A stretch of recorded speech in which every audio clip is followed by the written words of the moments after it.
ډېر خلک ورې چندې غواړي سوداګر ځئ او په لارو کوڅو کې چغې وایي دا مې نه دیږي دغه مې د بلا نه بدي شي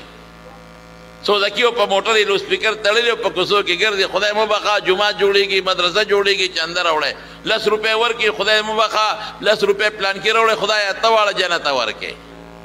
بل والا هلته 10 روپۍ ورکړي پلانکي 10 روپۍ راوړی خدای ته واړه جنت ورکړي هلته بل والا 50 روپۍ ورکړي 50 روپۍ راوړی خدای ته واړه جنت نو خدای دې کور د میردین جومات کا اته دې یو له ورکړل نو دا نور دې هسې غرق کړل کاسې د خولې نه دوا کې او چې په لس دې هغه له اته ورکړل موږ به کم خوازو په نارو به شپې کوو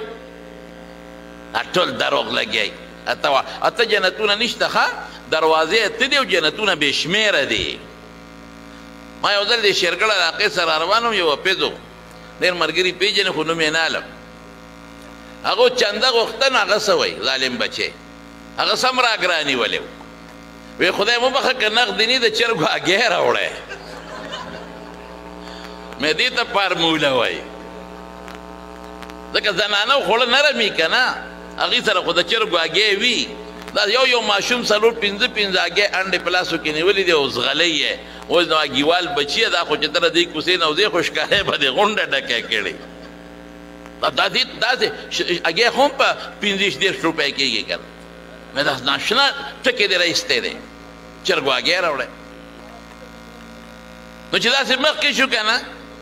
نو اوس ناست دی نو هغه هګۍ له ټک ورکه اومې په مری راواړوله نو ما ډرایور ته ور مخکې شه په سترګو ړوند و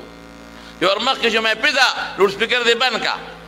چې بند یې که مې خوار شي هګۍ او چندې جومات له غواړې او خسکې په خپله دومره چالاک و که نه په دې مری لاس کېښود وي داسې چغې وایي څه اوس مړ دې ټولې پیسې به ظالم خوړې او د جومات په نوم بیا چندې کولې دا سپکې چندې مې نه لګي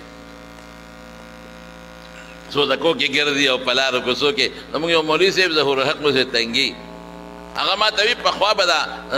ښکاری وي هغه د میزرو بیا یې داسې په ګرځولې دي ماشومانو په چندو پسې پستې وي اوس وي د پلاسټک ښکاری دي د ټولو خلکو سپېمې یې پې وي سوری کړې او ټول ماشومان یې سوالګري کړل داسې چندونه د خدای مونږ ساتي